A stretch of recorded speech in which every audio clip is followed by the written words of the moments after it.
When it comes to ball mounts and ball hitches, they come in all different shapes and sizes, from your 10mm go-kart hitch to the tried and true tri-ball and everything in between. And the ones in between are what we're going to talk about today. So stick around and let's jump into it. We're going to start off the video. I'm not going to make you wait till the end. I'm going to show you my favorite hitch and my least favorite hitch. My favorite hitch is simply the little 10mm go-kart hitch because my son made it for his go-kart and I just think it's cool. I don't know how useful it is, but it is cool. It's a good conversation piece. The old tri-ball is my least favorite hitch. I'm going to go ahead and say it. I hate the tri-ball. I think the tri-ball causes lots of troubles, but if you do need a makeshift trot line weight, this is my go-to. If you're worried about somebody stealing your key to your restroom at your filling station, just tie that key onto here, make a keychain out of it. Or if you need a makeshift hammer, comes in 3 hammer heads. That's about what this one's good for. I don't like tri-ball, so we'll get that one out of the way and move on with the good stuff. When towing a trailer, especially if you're on rough roads or bouncy roads, just that shock of it banging against your truck will wear you out. It will also wear components out of your trailer.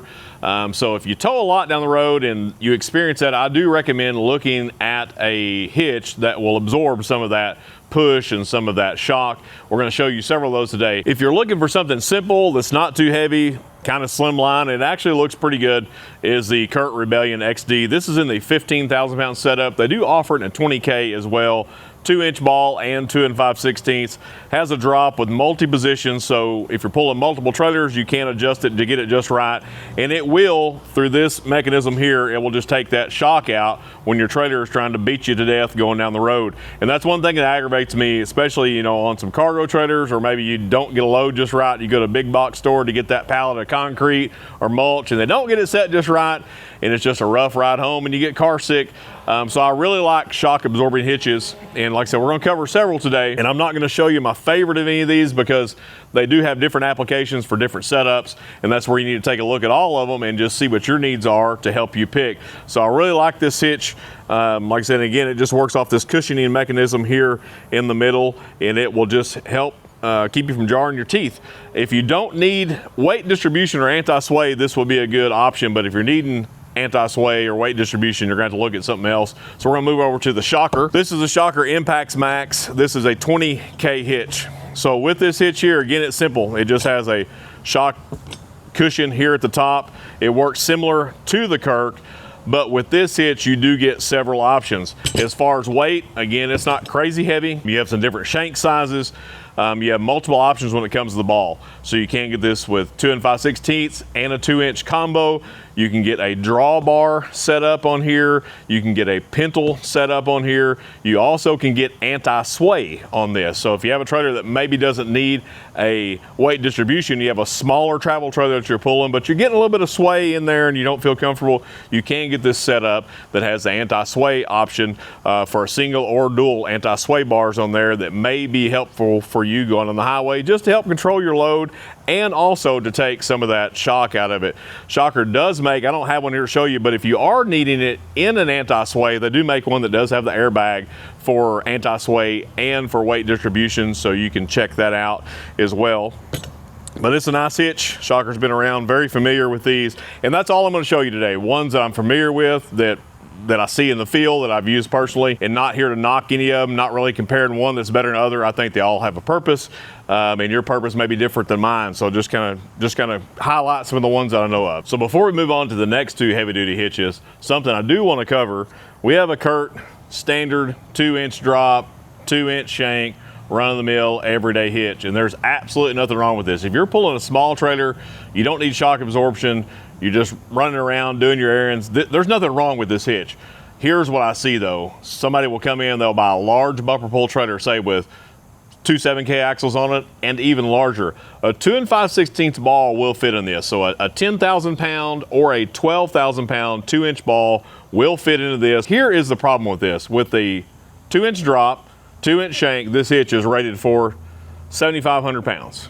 So that's basically going to pull a 16-foot utility trailer, stock trailer, cargo trailer, 750 pound tongue weight. I don't care if you put a 2 5/16 ball in this, you're still only going to get the 7,500. Then once you go into the 4-inch drop version of this, the 6-inch and the 8-inch, those numbers get smaller and smaller and smaller. So it is pretty scary to me that people will pull a larger weight, a larger GVWR trailer with a small hitch like this. Usually the reason being is because this is cheap. You can buy this set up pre-mounted or buy the part separately. It is inexpensive, and I understand we all have a budget, but if you're going to pull a trailer that's say rated for 14,000 pounds, your hitch needs to be rated for 14,000 pounds along with whatever your receiver on the tow vehicles you have. So make sure that you have those covered. You may not get stopped for pulling this, but if you were to get into an accident and you don't have the right setup, that's where you're going to get in a pickle. Both of these hitches here are rated for 20,000 pounds with 2,000 pounds of tongue weight. So these are big boys. They're both 2 5/16, 2-inch ball shockers with airbags. You can see the airbag on here. This is in a 2-inch shank. It does have the anti-sway options that we talked about earlier. So this has a dual anti-sway. So if you're pulling areas that's high wind or just maybe just the way your trailer is designed, you can put your anti-sway bars on there, whether you have them already or you need to purchase them, and it will just keep that trailer straight going down the road. And then here we have the Shocker HD that's in a large drop, still has 2 5/16, 2-inch ball, multiple position on here, but in a 2.5-inch shank. Again, with the airbag. Now, something you have to note, if you're going to install this, it has to be installed with the airbag deflated. So we'll move to this one. So there's no air. Once this goes into your receiver hitch, you do have to put air in here, and you can adjust that air to really fine tune the ride, but just note, you are going to have air with you. So whether or not you get a small compressor or if you air it up at the shop before you leave, you don't want to run these bags empty. They also have, if you see this one here, has a little nub on it. That's just to get the angle correct. This one here does not have the nub installed, but it does come with one if you need to get that angle correct.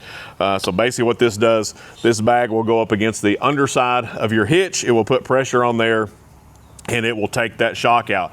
It's still flexing up and down every time that hitch bounces or your load moves, the trailer's moving around, it is going to absorb that. But you do have to have air, so you need to take that into account if you're going to carry I would recommend carrying a small onboard compressor. I run one just in case I need one down the road, and you can find them inexpensive today just to make sure that you're covered on there. Again, with the Shocker hitches, tons of different configurations on there. And if you want to look at those configurations, if you want to see any of the things we're talking about in this video, that's where today's sponsor of this video comes into play, eTrailer. I wanted to give them a big thanks for sending these out so we could show you. These are hitches that I know, hitches that are tried and true. And so I sure don't mind showing them to you and just helping you make the right decision for your towing needs. So be sure to check out eTrailer, check out their website for all the different options and some other options that we don't even cover today, all the way to fifth wheel hitches to pretty much cover all of your towing needs.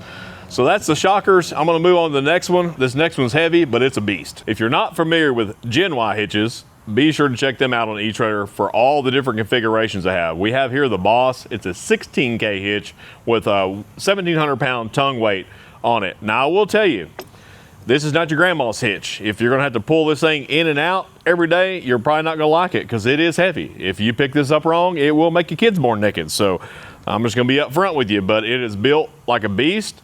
It is heavy built, which I like things sometimes that are overbuilt. This works basically almost like a torsion axle. So you have a torsion set up here on this portion here, basically twin torsions, and then your pivot pins here are greasable, which I like. Again, 2 5/16 and a 2-inch ball that is adjustable up and down. This also has an integrated pintle hitch option. Pretty simple. So if you run with a pintle hitch, if you're running with a pintle hitch, those will beat you up going on the road. So some type of shock absorption is really necessary on the pintle hitch, in my opinion. Now, what I will say with this hitch, as heavy as it is, even with the Shocker on the heavier hitches, if you're running a small trailer, if you don't have a lot of tongue weight on there, I wouldn't recommend something like this because you're not going to get any benefit out of it. If you have a trailer that has 500 pounds of tongue weight, it's not going to do anything. This is not going to do its job. It's not designed for smaller trailers. This is made for heavier units, camper trailers, stuff like that. That being said too, on the Gen Y, they make this setup here that has a shank that is built to adapt your weight distribution hitch. So you can get this setup here that you can take your weight distribution hitch, in most cases, bolt on to the that style Gen Y hitch and utilize your weight distribution if you are carrying a larger bumper pull camper. If you've pulled any miles on a trailer, one of the ones I pull the most that just beats me up, and every time I pull it, like, why didn't I put one of the shocker hitches, or why didn't I put one of the cushion hitches? I just throwed it on my regular adjustable ball mount hitch. Is all steel cargo trailers. Those things unloaded are rough. Now, once you get them loaded, they're a little better, but if you're putting any miles and you're just tired of that bouncing, and again, like I said, it's gonna put more pressure on your coupler, even the suspension and your hitch on the truck, I suggest you look into some type of shock absorption hitch, just like the Curt that we showed, that is very simple, not a lot to it. It will get you going. We're seeing some of our bumper pull trailers now come with 10,000 pound axles on a bumper pull trailer that's pulled with a medium duty truck. I want to tell you, you're going to want something like this. And again, like I said, this does have a 2.5 inch shank on it, and they do make this hitch in a heavier GVW rating as well. So go to eTrailer, check these hitches out, and then just search through each one of these manufacturers, because they're going to have something that you can really dial it in. You can really dial in your tow to get the best out of it, to get the best out of your equipment, your parts, so it don't beat you up, and you can just have a good experience getting to where you're getting.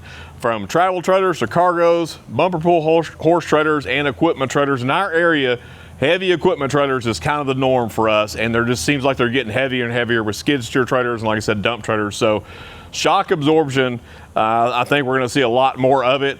I'm glad we have these available to us today, because it just makes your experience a lot better. So once you get everything hitched up, make sure you hitched right, make sure you tighten the lug nuts, and we'll see you down the road.